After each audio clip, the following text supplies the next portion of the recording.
আমি ঈশ্বরকে প্রেম করি আর আপন ভ্রাতাকে ঘৃণা করে সে মিথ্যাবাদী।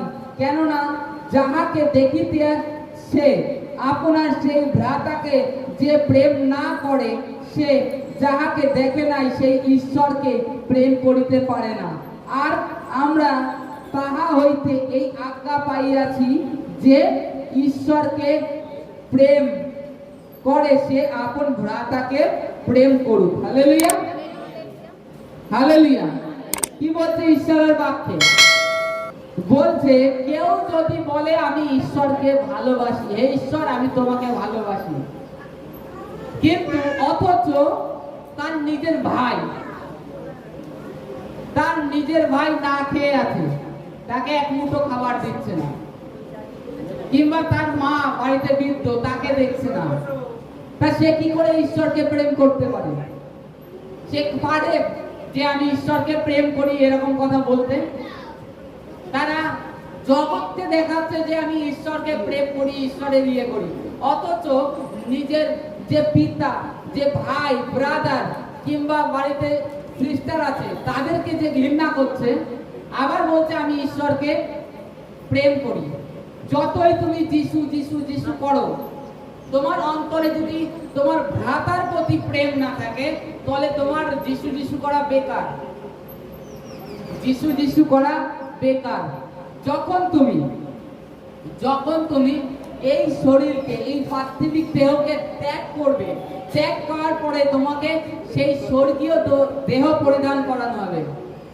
আর যে যেরকম কর্ম আমরা যীশু খ্রিস্টতে বিশ্বাস করেছি, ধার্মিক গণিত হয়েছি, বাইবেলে এটা স্পষ্ট লেখা আছে, আমাদের প্রতি আর কোনো দণ্ডাজ্ঞা নেই।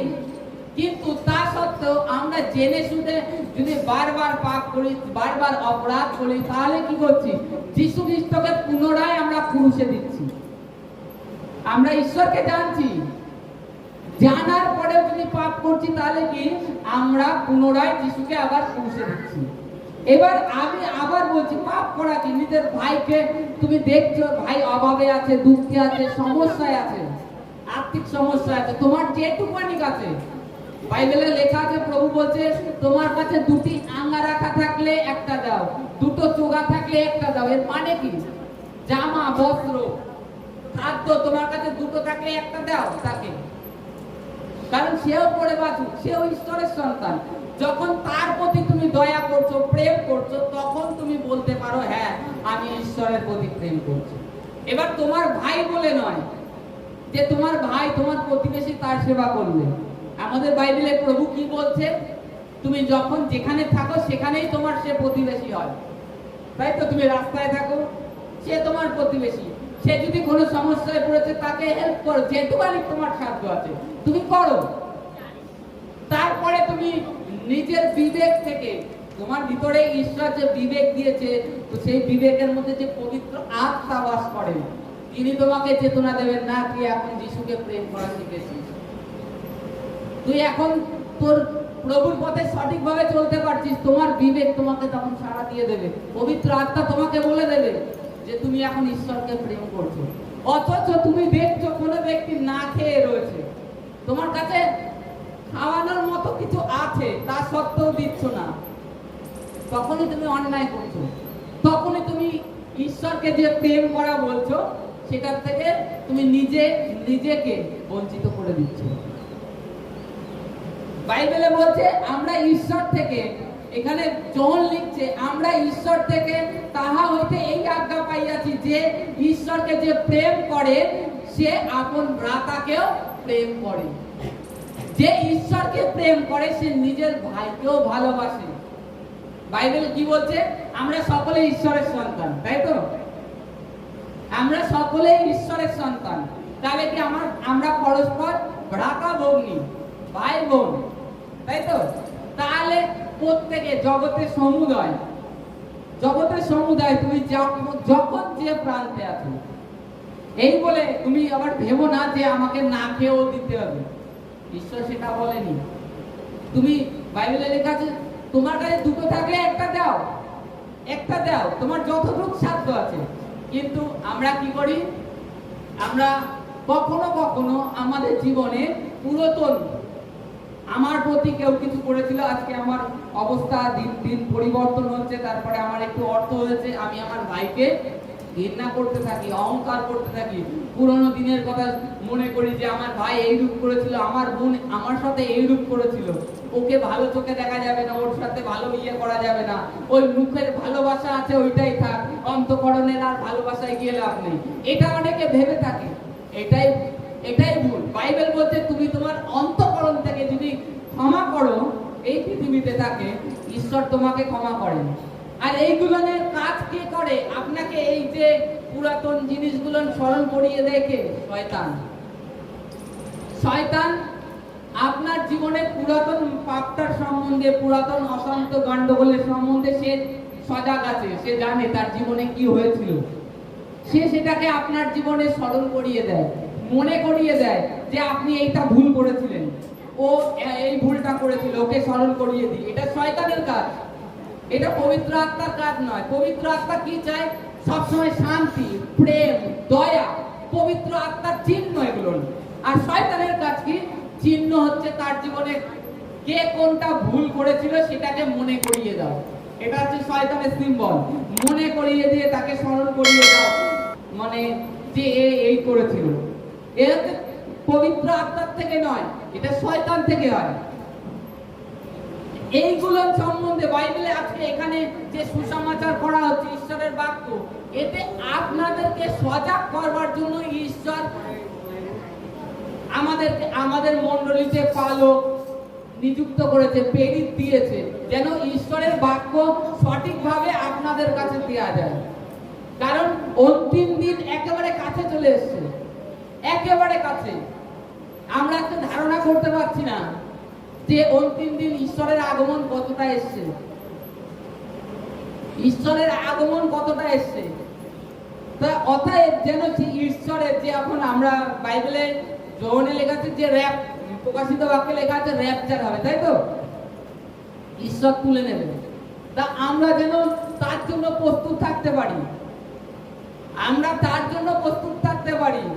কারণ আমাদের মধ্যে যে প্রভু যিশু খ্রিস্টকে যিনি তার পবিত্র রক্ত দ্বারা আমাদেরকে ক্রয় করেছে, যার রক্ত দ্বারা আমরা মুক্ত হয়েছি, তার স্বভাবে তার চরিত্রে যেন পরিবর্তন হতে পারি। বাইবেল বলছে তোমরা দিন দিন রূপান্তরিত হও। কিসে? যিশু খ্রিস্টের স্বভাব চরিত্র তোমাদের মধ্যে আসুক। আর তোমরা এমন ভাবে কথা বলো, কোনো এক ব্যক্তি অসুস্থ পীড়িত আছে কিংবা সমস্ত সমস্যার মধ্যে আছে, তখন তার কাছে তুমি যখন কথা বলবে, তখন তার কাছে মনে হবে যে স্বয়ং ঈশ্বর এসে আমার সাথে কথা বলছে। কারণ কি? তোমার মধ্যে তুমি খ্রিস্টকে পরিধান করেছো, তোমার মধ্যে তোমার পুরাতন মনুষ্য মারা গিয়েছে, তুমি যিশুতে নতুন সৃষ্টি হয়েছো। তুমি যিশুতে কি? নতুন সৃষ্টি হয়েছো। তোমার স্বভাবটা যেন সেই রূপ হয়। যখন যার সাথে কথা বলা হচ্ছে, তুমি যে ব্যক্তির সাথে কথা বলছো, তাকে যেন একটা অনুগ্রহ দান করা হলো, অনুগ্রহ দান করা হলো। বাইবেল এটাই আমাদেরকে বলছে। আদৌ আমার মধ্যে আমার ভাইয়ের, নিজের ভাইয়ের প্রতি আমার প্রেম নেই, আর আমি বলছি আমি ঈশ্বরকে প্রেম করি, কিংবা পাড়া প্রতিবেশী আর এক ভাইকে আমি ভালোবাসি, অথচ আমার ঘরের ভাই আমার শত্রু বড়, তাহলে আমি ঈশ্বরকে কি প্রেম করলাম? তা বলছে যে ব্যক্তি এইরূপ কার্য করে সে ঈশ্বরকে জানে না, সে ঈশ্বরকে জানে না। ঈশ্বর যে কি আর ঈশ্বর কি চায় সে জানে না। ঈশ্বর চায় তুমি প্রত্যেককে ভালোবাসো। আর ঈশ্বর যদি ওইরূপ প্রয়োগ করতেন তাহলে আজকে পৃথিবীতে মানুষ থাকতো না, আজকে পৃথিবীতে মানুষ থাকতো না। কারণ কি? এরকম ভুল অনেকে করে গেছে। তাহলে ঈশ্বরের কি করতো? ওই একবার ঈশ্বর নোহ দ্বারা জলপ্লাবনে এই পৃথিবীকে নাশ করেছিল, জলপ্লাবনে নাশ করে দিয়েছিল, তাহলে হয়তো ঈশ্বরকে বারবার এটা করতে হতো। কিন্তু ঈশ্বর ক্রোধও করে, তার সাথে সাথে দয়াও করে।